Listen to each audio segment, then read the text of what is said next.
কি ভারতীয় ভিসা সম্পর্কে আসল তথ্য জানতে চান? আপনি কি এমন একটি ইউটিউব চ্যানেল খুঁজছেন যেখানে শুধুমাত্র সত্য খবর প্রকাশিত হয়, গুজব নয়? ভ্রমণ, বাস্তব অভিজ্ঞতা এবং সত্যি গল্প দেখতে চান? তাহলে বিআর মাসুদ ব্লগে নজর রাখুন। অনেকেই ভারতে ভ্রমণের আগে দ্বিধায় ভোগেন। তারা কি ডলার এন্ডোর্সমেন্ট করাবেন নাকি শুধু ব্যাংক স্টেটমেন্ট যথেষ্ট? আপনি চাইলে ব্যাংক স্টেটমেন্ট নিতে পারেন, চাইলে ডলার এন্ডোর্সমেন্ট করতে পারেন, আবার চাইলে নিরাপত্তার জন্য দুটোই নিতে পারেন। আমাদের প্রিয় ভাই মাসুদ এখন এই বিষয়টি আপনাদের কাছে খুব সুন্দরভাবে ব্যাখ্যা করবেন। আসসালামু আলাইকুম ওয়া রাহমাতুল্লাহি ওয়া বারাকাতুহু। সম্মানিত দর্শক সকলকে আরো একটিবার স্বাগত জানাচ্ছি বিআর মাসুদ ব্লগের ইন্ডিয়ান ভিসা রিলেটেড আরো একটা নতুন ভিডিওতে। গেল কয়েকদিন আগে আমার এক দর্শক আমাকে প্রশ্ন করেছিল যে মাসুদ ভাই ভিসা আবেদনের জন্য কোনটা মূলত লাগে, ব্যাংক স্টেটমেন্ট নাকি ডলার এন্ডোর্সমেন্ট? একটু বুঝিয়ে বললে উপকার হতো। তো হ্যাঁ, এটা বাস্তবই একটা সত্য কথা যে এই বিষয়টা নিয়ে অনেকে আমরা দ্বিধাদ্বন্দ্বে থাকি। তো তার আগে আমার মনে হয় যে আমাদের জানা উচিত যে ব্যাংক স্টেটমেন্ট এবং ডলার এন্ডোর্সমেন্ট এটা আসলে কি বা কেন লাগে। দেখুন, একটা দেশ থেকে আপনি যখন আরেকটা দেশে যাবেন, আপনার যে আর্থিক সামর্থ্য আছে এবং সেই দেশে যাওয়ার পরে যে আপনি আবার নিজ দেশে ফিরে আসতে পারবেন এমন আপনার ক্যাপাবিলিটি আছে, ফিনান্সিয়াল ক্যাপাবিলিটি আছে, এটার প্রমাণপত্রটাই হচ্ছে ব্যাংক স্টেটমেন্ট। অর্থাৎ আপনি যে দেশে যাচ্ছেন সেই দেশের গভর্নমেন্টকে আপনি প্রুফ দিচ্ছেন যে সেই দেশে যাওয়ার পরে আপনি আবার দেউলিয়া হয়ে যাবেন না, আবার আপনার ফিরে আসার সামর্থ্য আছে। এটা এক এক দেশ অনুযায়ী এক এক রকম ব্যালেন্স লাগে। যেমন ভারতে যাওয়ার জন্য সবচাইতে কম লাগে, যেহেতু ভারত আমাদের পার্শ্ববর্তী রাষ্ট্র। এটা আমরা বিমানে না গিয়ে আমরা স্থলপথেও যেতে পারি, আর যার কারণে আমাদের খরচটাও কম লাগে। সেক্ষেত্রে দেখা যাচ্ছে $150 মতো থাকলেই একজন ব্যক্তির জন্য হয়ে যায়। অর্থাৎ আপনি যখন ভিসার আবেদন করবেন তখন আপনি যদি শুধু একাই সিঙ্গেল যান তাহলে মনে করুন প্রায় $150 মতো আপনাকে শো করতে হবে আপনার ব্যাংক স্টেটমেন্টে। অর্থাৎ আপনার ব্যাংকে কমপক্ষে $150 সমমূল্যের টাকা আছে। এখন এটা ভিডিওটা আপনি যেই সময় দেখছেন সেই সময়ে আপনি ডলারের সঙ্গে টাকাকে কনভার্ট করে নেবেন, তাহলেই আপনি মোটামুটি নিশ্চিত হতে পারবেন। অনেক ভাই আছেন যারা হয়তো বলবেন যে মাসুদ ভাই আপনি ভুল বলছেন, $100 বা $120 হয়। আমি বলছি যে এতে নতুন করে কোনো প্রবলেম ক্রিয়েট হওয়ারও সম্ভাবনা থাকে। সুতরাং সেফ হওয়ার জন্য আপনাকে পার পারসন $150 দেখাতে হবে।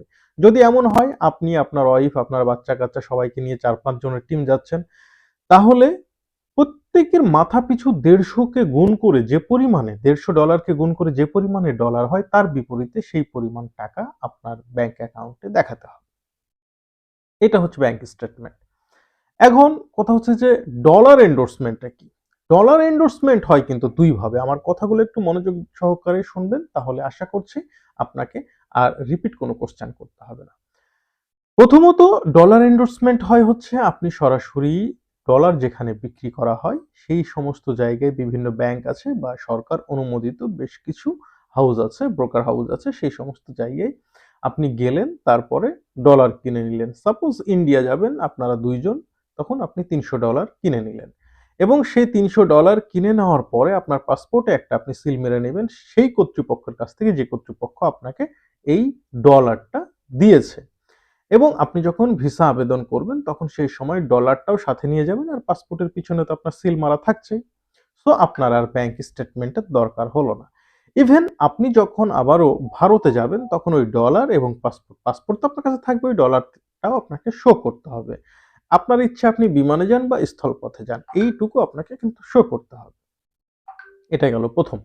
দ্বিতীয়ত হচ্ছে আপনার যদি কোনো ক্রেডিট কার্ড থাকে এবং সেই ক্রেডিট কার্ডের বিনিময়ে আপনি কিন্তু ডলার এন্ডোর্সমেন্ট পেতে পারেন, এবং এটাই হচ্ছে সবচাইতে মানে ইজি ওয়ে আমার কাছে মনে হয়। আপনার যদি ডেবিট কার্ডও থাকে এবং সেটা যদি ডুয়াল কারেন্সি সাপোর্টেড হয় সেক্ষেত্রে আপনি ডেবিট কার্ড দিয়েও করতে পারবেন। তবে ডেবিট এবং ক্রেডিট কার্ডে দুই রকমের সুবিধা অসুবিধা আছে, যেটা আমি ইনশাল্লাহ ভিডিওতে বুঝিয়ে বলতেছি। ডেবিট কার্ডটা কি? আপনার দেখা যাচ্ছে আপনি যে ব্যাংকে লেনদেন করেন হয়তো আপনার যে পরিমাণে দেখা যাচ্ছে এফডিআর আছে বা যে পরিমাণে অ্যাসেট আছে সেটার বিপরীতে একটা নির্ধারিত অ্যামাউন্টের একটা কার্ড আপনাকে শো করা হয় যে এই পরিমাণে টাকা আপনি খরচ করতে পারবেন। অর্থাৎ আপনার ব্যাংক অ্যাকাউন্টে, অর্থাৎ যে ব্যাংক অ্যাকাউন্টের এগেইনস্টে আপনাকে একটা কার্ড দেওয়া হচ্ছে, সেই কার্ডে কিন্তু আসলে আপনি কোনো টাকা রাখেননি। বাট সাপোজ আমার কাছে যেমন একটা কার্ড আছে ১.৫ লাখ টাকা, স্ট্যান্ডার্ড চার্টার্ড ব্যাংক থেকে নেওয়া ১.৫ লাখ টাকা মূল্যের ক্রেডিট কার্ড। আমি চাইলে ১.৫ লাখ টাকার পর্যন্ত শপিং করতে পারি আমার কাছে টাকা না থাকলেও। আবার আমি যখন ইন্ডিয়াতে যাই তখন আমি আমার পাসপোর্টটা নিয়ে যাই এবং সেই ডেবিট কার্ডটা নিয়ে আমি স্ট্যান্ডার্ড চার্টার্ড ব্যাংকে গেলে তারা আমার মানে পাসপোর্টের পিছনে একটা সিল মেরে দেয় ডলার এন্ডোর্সমেন্টের। সাপোজ আমাকে লিমিট দেয় $১০,০০০। অর্থাৎ আমি যদি ভারতে যাই সেই কার্ডটি নিয়ে $১০,০০০ সমমূল্যের রুপি আমি ভারতের বুথ থেকে, অর্থাৎ বুথটা কি কি বুথ হতে হবে, ভিসা সাপোর্টেড। যেহেতু আমার যে ডেবিট কার্ডটা সেটা হচ্ছে ভিসা সাপোর্টেড, আপনার যদি মাস্টার কার্ড সাপোর্টেড হয় তাহলে মাস্টার কার্ড সাপোর্টেড যে কোনো বুথ থেকে আপনি ওই পরিমাণে মানে ডলার, ওই মানে যে পরিমাণে ডলার আপনার এন্ডোর্স করা থাকবে তার বিপরীতে সেই পরিমাণে ভারতীয় রুপি আপনি নিতে পারবেন। তো এখানে দুইটা কাজ, যদি আপনি ব্যাংক স্টেটমেন্ট নেন সেক্ষেত্রে এটা শুধুমাত্র আপনার ভিসা আবেদন করা পর্যন্তই শেষ, এরপরে ওই ব্যাংক স্টেটমেন্ট আর কোনো কাজে দিবে না। কিন্তু আপনি যদি ডলার এন্ডোর্সমেন্ট করেন, নর্মাল কোনো এজেন্সি থেকে ডলার কিনে নেন, তাহলে সেই ডলারটা আপনি দেখিয়ে ভিসা আবেদন করলেন, ভিসা নিলেন এবং ইন্ডিয়া যাওয়ার পরেও কাজে লাগছে। আর যদি আপনি আপনার ডেবিট কার্ড ইউজ করে, মানে dual currency debit card use করে ডলার এন্ডোর্সমেন্ট করেন, সেক্ষেত্রে সেই ডলার এন্ডোর্সমেন্টের কাগজ দেখিয়ে আপনি ভিসা আবেদনও করতে পারলেন। ইভেন আপনি ইন্ডিয়া যাওয়ার পরে বা যে কোনো দেশে, পৃথিবীর যে কোনো দেশে যখন ডুয়াল কারেন্সি কার্ড আপনাকে মানে ডলার এন্ডোর্সমেন্ট করে দিবে ব্যাংকগুলো, হয়তো ৩ দিন সময় লাগবে, এর মধ্যে আপনি মানে পৃথিবীর যে কোনো দেশেই যান না কেন সেখানে গিয়ে আপনার ওই কার্ডটা যে কার্ড হবে, অর্থাৎ ভিসা কার্ড হলে ভিসা সাপোর্টেড, মাস্টার কার্ড হলে মাস্টার কার্ড সাপোর্টেড, যে কোনো বুথে গিয়ে আপনি সেই টাকাটা তুলতে পারবেন। এবার আসুন ডেবিট কার্ড আর ক্রেডিট কার্ডের সুবিধা অসুবিধাটা আলোচনা করি।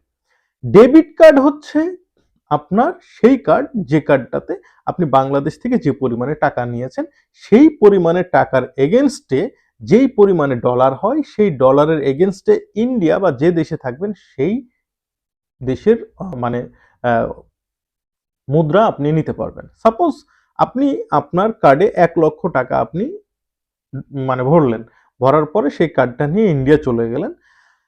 এই ইন্ডিয়াতে যাওয়ার পরে যদি আপনি কোনো বুথ থেকে টাকা তোলেন তাহলে কি পরিমাণে টাকা তুলতে পারবেন? ১,০০,০০০ টাকায় মনে করেন সাপোজ ইন্ডিয়ার ৭০,০০০ টাকা আসে।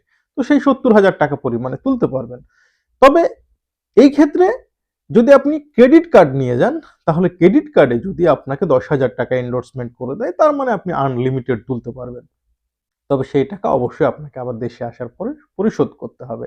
আর এই ক্রেডিট কার্ড যদি কেউ ডুয়াল কারেন্সি করে নিয়ে যায় সেক্ষেত্রে সুবিধা হচ্ছে অনেকেই যারা রুগী সাথে নিয়ে যায়, দেখা যাচ্ছে যে বাংলাদেশ থেকে যে পরিমাণে টাকা নিয়ে গেছিল টাকা খরচ হয়ে গেছে। বাংলাদেশ থেকে টাকা নিয়ে যাওয়াটা তখন খুব টাফ হয়ে যায়, অনেক রকম ঝামেলা পোহাতে হয়।